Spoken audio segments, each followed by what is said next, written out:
when you draft the policy that Greg's recommending you have, I mean, do so with reference to the information privacy principles. Data minimisation. We had a case that I think received some publicity, so I can probably speak about it, where a golf buggy type device was equipped with audio and video recording equipment. The drivers weren't told.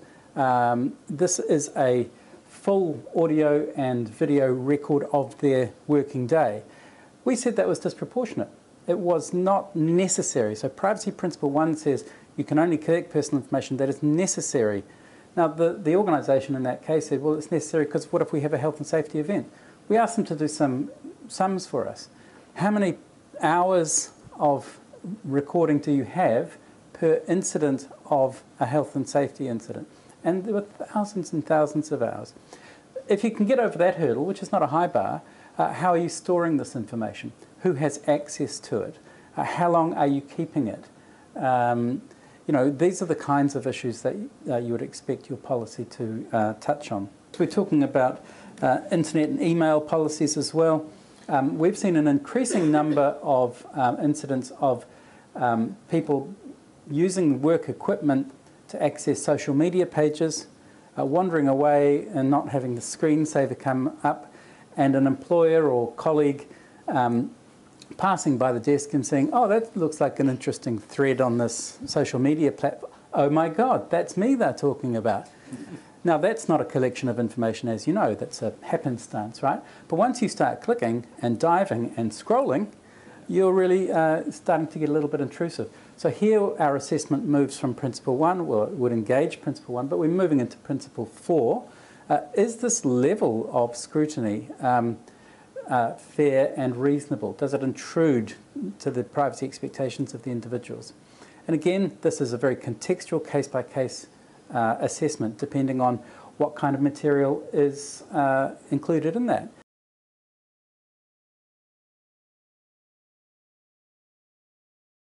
It depends on your own policy.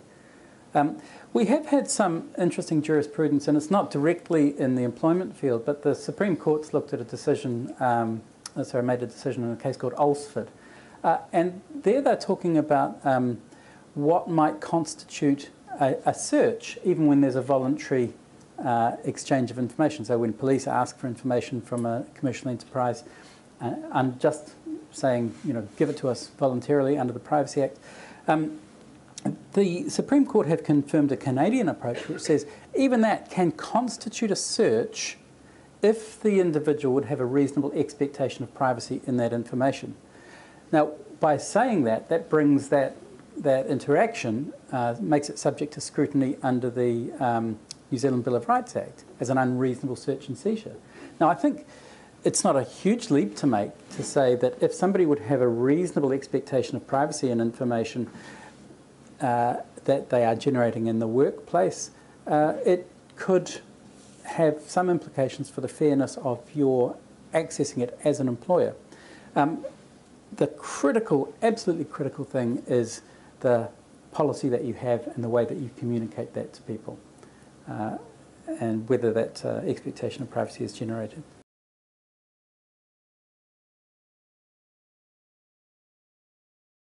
When we look at our collection principles, there are certain obligations. That's where the transparency obligation lives.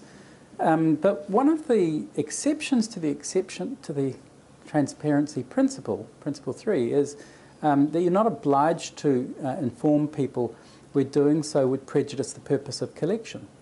Now, you know, I think before this problem arises, or if you want to deter this conduct, then yeah, giving people notice, putting posters up everywhere is going to be a really good deterrent, right? You're going to stop the theft.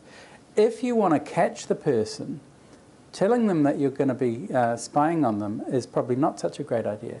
So as long as a covert surveillance is proportional, is fair, is limited in its scope, such as, you know, fixed cameras, no audio, really buttoned down procedures around who has access to that information and how it's used, then that is probably not going to be a breach of the Privacy Act. I mean, we have seen very close scrutiny imposed on the use of security consultants. Most employers don't have the technological or investigative skills to undertake these kinds of practices. So you look to experts elsewhere. Now we're having a prime ministerially directed inquiry into the use of some security consultants who have deployed some of these techniques. And I think that's going to at least give us some very clear guidance on the expectations of covert surveillance and other such techniques in the public sector. And I think private sector employers would be wise to learn any lessons from that.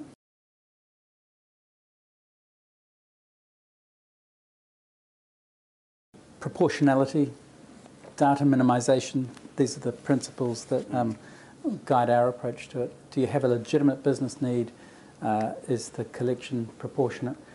One of the interesting things about this stuff is that the new technology always generates counter-technology. So when you look about at this kind of GPS tracking online, you see a rise in the use of jamming technologies, so that the driver who wants to pop home for a snooze just hits the GPS jammer and they become invisible to the employer.